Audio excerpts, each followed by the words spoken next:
ایک تحریک چل رہی ہے وہ اسرائیل اور امریکہ کی مصنوعات کا بائیکاٹ کرنے کی. یہ بھی کچھ غیرت مند مسلمان ایسی تحریک چلا رہے ہیں اور سنا ہے کہ اس کا کچھ اثر بھی ہو رہا ہے.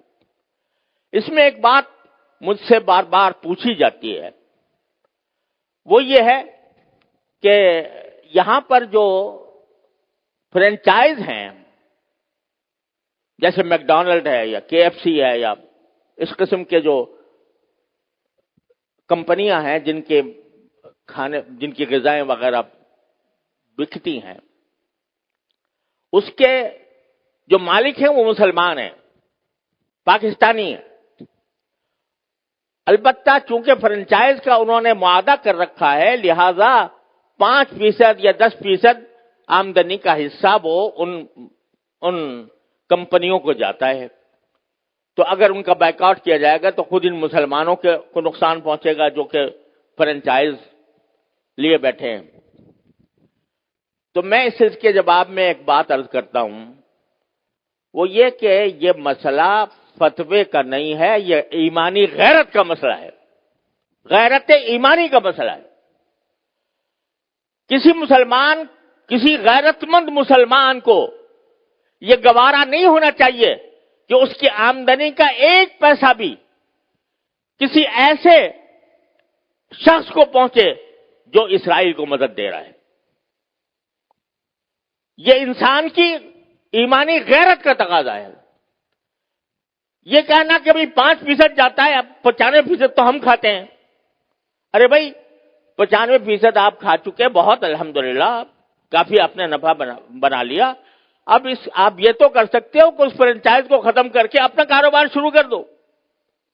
اگر اس کو ختم کر کے اپنا کاروبار شروع کرو گے تو ذرا تھوڑا سا پتہ تو چلے گا ان کو کہ یہ جو ہم دنیا بھر کے اندر ہم اپنی مصنوعات چلا رہے ہیں، دنیا بھر میں ہمارا سکہ چل رہا ہے، اس کا کچھ اثر تو ہوگا. یہ کہنا کہ 5% جا رہا ہے ان کو اور ہم نے 5% جا کے کیا اس میں کیا فرق پڑے گا. آپ ذرا یہ سوچو کہ اگر کوئی میری آمدنی کا 50% نہیں 1% کسی ایسے شخص کو پہنچ رہا ہو جو میرے باپ کے قتل کی سازش کر رہا ہے، گوارا کرو گے کہ میری آمدنی کا 1% ایسے شخص کو دیا جا رہا ہے جو میرے باپ کے قتل کی سازش کر رہا ہے یا میرے قتل کی سازش کر رہا ہے؟ تو اب یہاں اس کو 1% اور 2% اور 5% سے ناپو گے.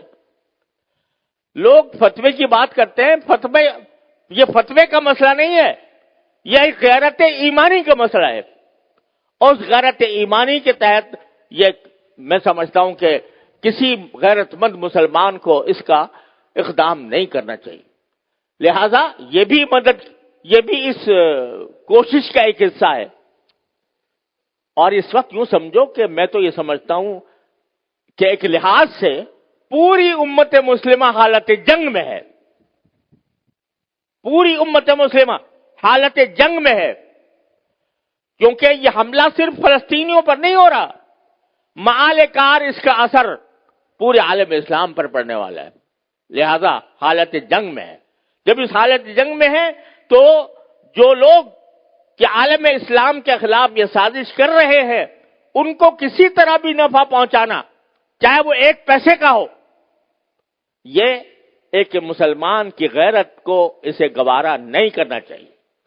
لہذا میں اس بات کی حمایت کرتا ہوں کہ ایسی چیزوں کا بائیکاٹ کیا جائے جس کا فائدہ ان طاقتوں کو پہنچ رہا ہے.